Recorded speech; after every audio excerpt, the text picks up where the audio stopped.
दोस्तों, कल्पना कीजिए जब अन्याय बढ़ जाए, जब धर्म कमजोर पड़ जाए, जब इंसान अपनी ड्यूटी भूल जाए और पूरा समाज अंधकार में डूब जाए, तब क्या होता है?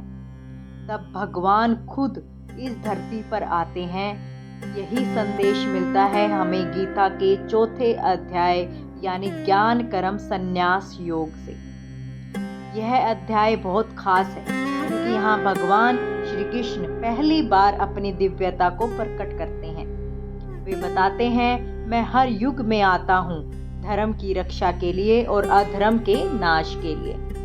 आज हम इस अध्याय को आसान भाषा में और मॉडर्न एग्जाम्पल और जीवन की प्रैक्टिकल सीखों के साथ समझेंगे। ज्ञान की परंपरा। श्री कृष्ण अर्जुन से कहते हैं, हे अर्जुन, यह ज्ञान मैंने सबसे पहले सूर्य देव को दिया था और सूर्य देव ने मनु को दिया और मनु ने इक्ष्वाकु को, और इस तरह यह ज्ञान परंपरा में चलता रहा। ये सुनकर अर्जुन आश्चर्यचकित होकर पूछते हैं, हे श्री कृष्ण, आप तो अभी जन्मे हैं, तो सूर्य तो बहुत प्राचीन है, आपने यह ज्ञान सूर्य को कैसे दिया? श्री कृष्ण जी मुस्कुराते हुए कहते हैं, हे अर्जुन, मैं और तुम कई जन्मों से जन्म ले चुके हैं। फर्क यह है, मुझे अपनी हर जन्म की कथा याद है लेकिन तुम्हें नहीं। मैं अजन्मा हूँ, अविनाशी हूँ।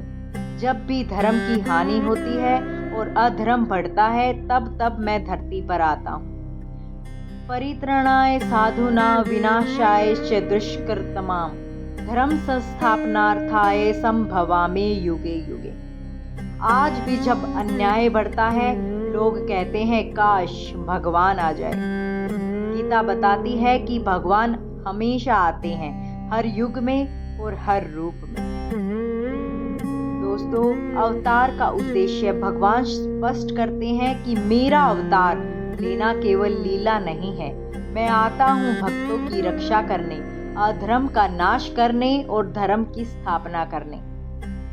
जैसे समाज में कोई बड़ा नेता या रिफॉर्मर तब भी आता है जब जनता परेशान हो और बदलाव की जरूरत हो, वैसे ही भगवान कॉस्मिक रिफॉर्मर की तरह हर युग में आते हैं। ज्ञान और कर्म का संगम। श्री कृष्ण कहते हैं कि हे अर्जुन, केवल कर्म से मुक्ति नहीं मिलती और केवल ज्ञान से भी जीवन अधूरा है। असली मार्ग है ज्ञान के साथ ही कर्म करना, और जो कर्म को ईश्वर को समर्पित करता है, जो फल की इच्छा छोड़ देता है, वही सच्चा सन्यासी और योगी है। दोस्तों, अगर एक स्टूडेंट कहे कि मैं रिजल्ट चाहता हूँ इसलिए पढ़ूंगा, तो वह स्ट्रेस में रहेगा।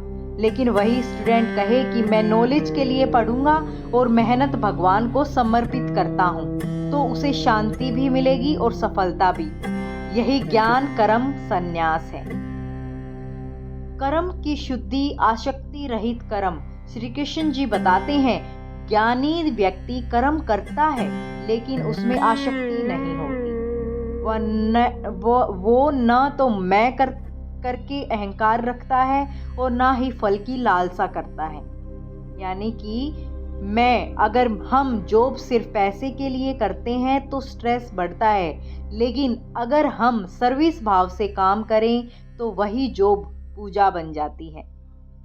ज्ञान की शक्ति और पाप का नाश। भगवान कहते हैं, ज्ञान सबसे पवित्र है। यह अज्ञान को मिटा देता है। जैसे तेज आग लकड़ी को राख कर देती है, वैसे ही ज्ञान पाप और भ्रम को जला देता है। जैसे अंधेरे कमरे में दीपक जलाते हैं तो अब सब कुछ हमें साफ साफ दिखाई देने लगता है, उसी तरह ज्ञान जीवन का दीपक है।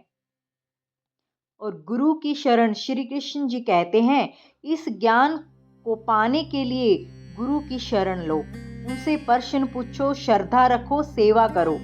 गुरु ही तुम्हें सत्य का अनुभव कराएंगे। यानी कि मॉडर्न टाइम में भी हर फील्ड में हमें मेंटोर की ज़रूरत होती है, चाहे कैरियर हो, स्पिरिचुअलिटी हो। एक सच्चे गुरु का मार्गदर्शन लाइफ चेंजिंग ही होता है। दोस्तों, श्री कृष्ण जी कहते हैं, हे अर्जुन, संदेह इंसान का सबसे बड़ा शत्रु है। जो डाउट में जीता है वह न इस लोक में सुख पाता है और न परलोक में। इसलिए फेथ रखो और संदेह को ज्ञान से दूर करो। आज भी लोग सोचते रहते हैं ये सही है या ये गलत, और एक्शन ही नहीं कर पाते। डाउट पैरालिसिस लाता है और फेथ एक्शन को लेके आता है। दोस्तों, ये अध्याय क्यों यूनिक है? यही पहली बार श्री कृष्ण अपनी दिव्यता को प्रकट करते हैं। वे केवल अर्जुन के मित्र नहीं हैं, बल्कि वे स्वयं भगवान हैं। यही अवतार का कॉस्मिक रूल बताया गया है। जब अधर्म बढ़ता है तब भगवान आते हैं। और यही गुरु की महिमा भी बताई गई है कि बिना गुरु के असली ज्ञान नहीं मिल सकता। और यही ज्ञान और कर्म के संगम की बात की गई है कि केवल कर्म बॉन्डेज है और केवल ज्ञान अधूरा है। दोनों का मेल ही मुक्ति है। दोस्तों, स्वामी विवेकानंद ने कहा कि गीता का संदेश है, उठो और काम करो, भागो मत।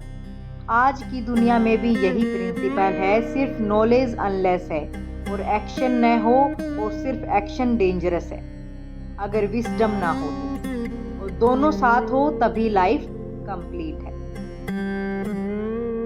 दोस्तों, आज की जो प्रैक्टिकल सीख हमें मिलती है कि भगवान हर युग में आते हैं, आप कभी अकेले नहीं हो। कर्म करना जरूरी है, लेकिन ज्ञान के साथ, तभी मुक्ति है। तीसरी सीख हमें मिलती है कि अहंकार और फल की आसक्ति छोड़कर कर्म करना ही असली संन्यास है। और चौथी सीख हमें मिलती है कि गुरु का मार्गदर्शन जरूरी है, वही हमारे डाउट्स को दूर करते हैं। दोस्तों, पांचवी सीख हमें मिलती है कि डाउट से बाहर निकलो, फेथ रखो, क्लैरिटी लो और एक्शन करो। आज अगर कोई यूथ कैरियर में कंफ्यूज है तो उसे सिर्फ सोचते रहना नहीं चाहिए, बल्कि गुरु से मार्गदर्शन लेकर एक्शन करना चाहिए। यही गीता का मैसेज है। दोस्तों, अगर भगवान हर युग में आते हैं तो क्या आपको लगता है कि आज के समय में भी भगवान किसी रूप में हमारे बीच मौजूद है?